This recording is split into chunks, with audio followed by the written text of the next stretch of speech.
La victoire du RN aux européennes, une victoire du RN possible après la dissolution de l'Assemblée nationale, conforte les sionistes.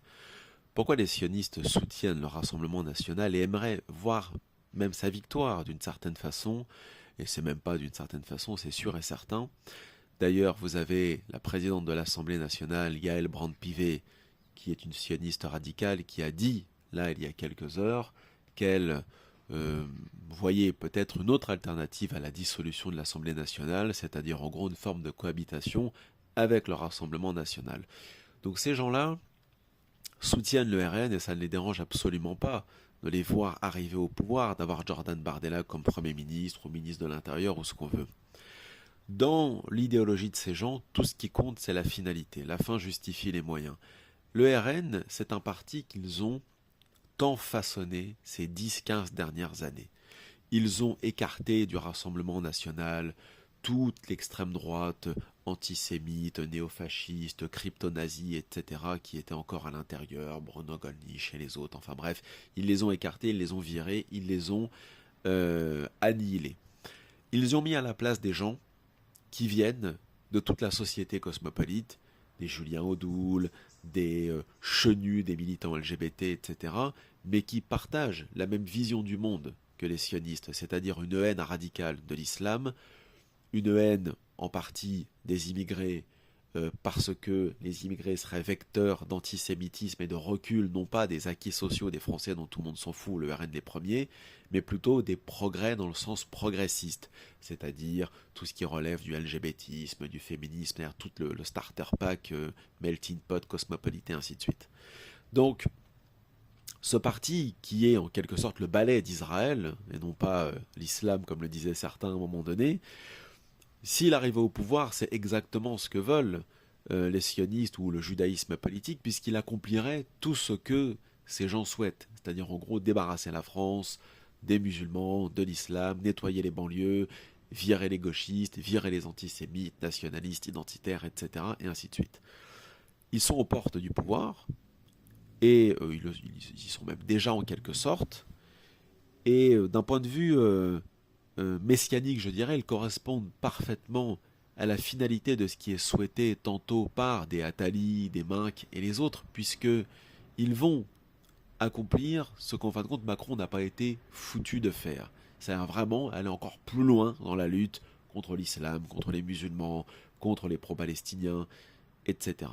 C'est pour ça que vous n'entendez pas de voix s'élever dans comment dirais-je, au sein de ce qu'on appelle le judaïsme politique, puisque depuis des années, des Golnadel, des Zemmour, des CNews et ainsi de suite font la promotion de ce parti et font la promotion, disons, de ces politiques qui va dans le sens, d'une certaine façon, d'une droite nationale, mais qui n'est pas identitaire, ou même si elle l'était, tant qu'elle convient aux sionistes et tant qu'on va dire qu'elle est israélo-compatible et qu'elle est compatible avec leur vision du monde, eh bien il faut l'appuyer. Pendant 40 ans, ils ont été gauchistes. C'était pour balayer le Front National, qui était vu comme un parti antisémite, néo-nazi, crypto-nazi, nationaliste, avec en son sein des néo-fascistes, des François Duprat, des Bruno Maigret, etc.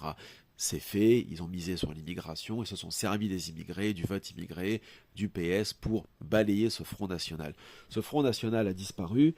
Aujourd'hui, la grande menace pour eux, c'est LFI, ou la gauche pro-palestinienne, la gauche anticapitaliste, la gauche plutôt tiers-mondiste, la gauche qui n'est pas... enfin, les islamo-gauchistes, comme ils disent. L'islam est vraiment, au XXIe siècle, l'ennemi du judaïsme politique et du sionisme. C'est comme ça que c'est présenté depuis déjà des années. C'était un avis plutôt minoritaire dans les années 80 encore. C'était plutôt un discours qui était tenu par des gens comme Ariel Sharon, donc en gros la droite dure, le Likoud, etc. Aujourd'hui, c'est 100%, et surtout depuis le 7 octobre, 100% de la classe politique sioniste en Israël et dans le reste du monde qui soutient cela, qui soutient ce narratif, c'est-à-dire l'islam, les musulmans sont nos ennemis. Donc là, on est dans une espèce de Judas Declare War version 2024. Ce n'est pas contre le national-socialisme allemand désormais, ce n'est plus contre un communisme assez révolutionnaire et dur comme dans les années 50, 60, 70.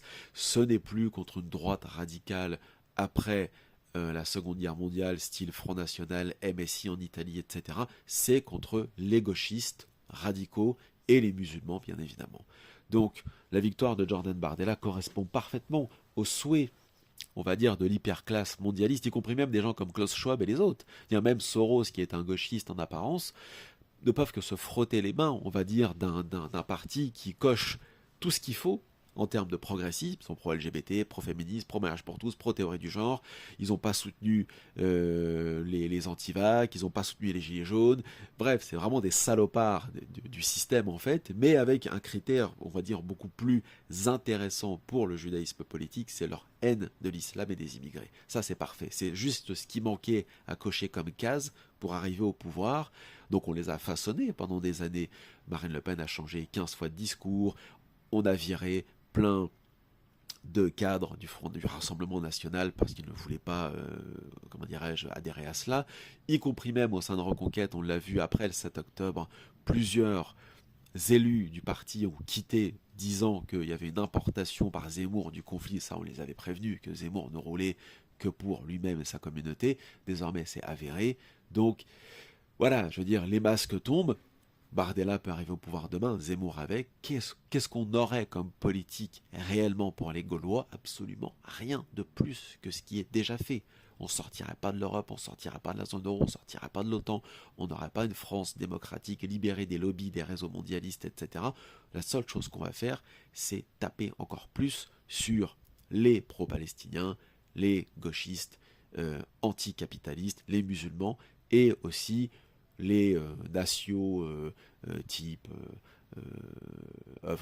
néo-œuvre française, etc. Tous ces gens-là, voilà. C'est tout ce qui se passerait. Donc, la dissolution de l'Assemblée nationale, dans une logique de chaos, était parfaitement prévisible. En 2022 ou quelque chose comme ça, c'était Georges Malbruno qui avait aussi parlé d'une note du renseignement qui affirmait que Macron en 2023 sera obligé de dissoudre l'Assemblée nationale et de mettre à la tête de la France des gens du RN. Bon, vrai ou faux dans tous les cas, c'est ce qui est en train de se passer. Alors certains annoncent déjà une union des gauches, une union des... Ça ne fera rien. Ça ne fera rien. Les Français ne sont pas... ne sont pas des nazis ou des fascistes comme certains le disent. Les Français n'en peuvent plus de Macron, mais ils tombent dans le piège. Ils tombent dans le piège du vote à chaque fois, ils tombent dans le piège du RN à chaque fois, et ça n'ira nulle part. C'est-à-dire, en gros, il n'y aura pas de bouleversement, il n'y aura pas de tremblement de terre politique, économique, social, culturel. On restera dans le même starter pack dans lequel on est, mais sans Macron. C'est tout.